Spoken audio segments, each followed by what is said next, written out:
Parliament ఎన్నికలకు ఇంకా notification విడుదల కాకముందే భారతీయ జనతా పార్టీ అనేక అస్త్రశస్త్రాలను సిద్ధం చేస్తుంది. ఇందులో భాగంగానే పలు రాష్ట్రాలపై ఫోకస్ పెట్టింది. దక్షిణాదిన భారతీయ జనతా పార్టీకి ప్రస్తుతం గట్టి పట్టులేని నేపథ్యంలో ఈ రాష్ట్రాలపై దృష్టి సారించింది. దక్షిణాది రాష్ట్రాలలో భారతీయ జనతా పార్టీకి కర్ణాటక తర్వాత తెలంగాణ రాష్ట్రంలోనే చెప్పుకోదగిన క్యాడర్ ఉంది. గత ఎన్నికల్లో ఈ రాష్ట్రంలో ఏకంగా 4 పార్లమెంటు స్థానాలను బీజేపీ గెలుచుకుంది. ఆ తర్వాత గ్రేటర్ హైదరాబాద్ మున్సిపల్ కార్పొరేషన్ ఎన్నికల్లో హుజూరాబాద్, దుబ్బాక ఉప ఎన్నికల్లోనూ సత్తా చాటింది. ఇటీవల అసెంబ్లీ ఎన్నికలలో 8 స్థానాల్లో విజయం సాధించింది. ఇటీవలి ఎన్నికల్లో భారత రాష్ట్ర సమితి ఓడిపోవడం, కాంగ్రెస్ కి కూడా భారీగా స్థానాలు రాకపోవడంతో ఈ పరిస్థితులను అనుకూలంగా మార్చుకోవాలని భారతీయ జనతా పార్టీ భావిస్తుంది. ఇటీవల రాష్ట్రంలో అమిత్ షా పర్యటించినప్పుడు పార్టీ శ్రేణులకు దిశానిర్దేశం చేశారు. ఖచ్చితంగా 10 సీట్లు గెలవాలని స్పష్టం చేశారు. ఆయన సమావేశం కొద్ది రోజులకే తెలంగాణ రాష్ట్రంపై ఫోకస్ మరింత పెట్టారు. కీలకమైన నిర్ణయం తీసుకున్నారు. దక్షిణ భారతదేశంలో భారతీయ జనతా పార్టీకి కీలకంగా ఉన్న తెలంగాణ రాష్ట్రానికి అమిత్ షా కొత్త ప్రధాన కార్యదర్శిని నియమించారు. రాజస్థాన్లో ఇటీవల జరిగిన ఎన్నికల్లో భారతీయ జనతా పార్టీ విషయంలో కీలక పాత్ర పోషించిన చంద్రశేఖర్ ను ప్రధాన కార్యదర్శిగా తెలంగాణ రాష్ట్రానికి కేటాయించారు.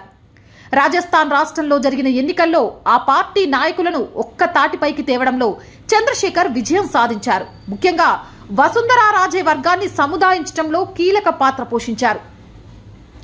రాష్ట్రీయ స్వయం సేవక్లో చాలా సంవత్సరాలు పనిచేయడంతో చంద్రశేఖర్ కు రాజస్థాన్లో మంచి పేరుంది. రాజస్థాన్ ఎన్నికల్లో పోషించిన పాత్రనే తెలంగాణ రాష్ట్రంలోనూ పోషించాలని చంద్రశేఖర్ కు అమిత్ షా ఇటీవల సూచించారు. రాష్ట్రంలో పార్టీకి సంబంధించి బలాలు, బలహీనతలను కూడా వివరించారు.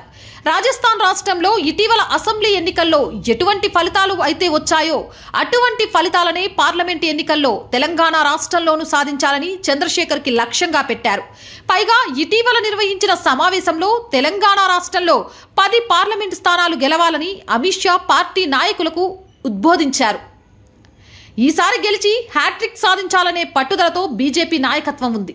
ముచ్చటగా 3వసారి కూడా తానే ప్రధానమంత్రి అవుతానని నరేంద్ర మోడీ పలు సమావేశాల్లో చెబుతున్నారు. ఆ భారాన్ని మొత్తం గత ఎన్నికల్లో మాదిరిగానే అమిత్ షాపై వేశారు. అందుకు తగ్గట్టుగానే అమిత్ షా కూడా అడుగులు వేస్తున్నారు.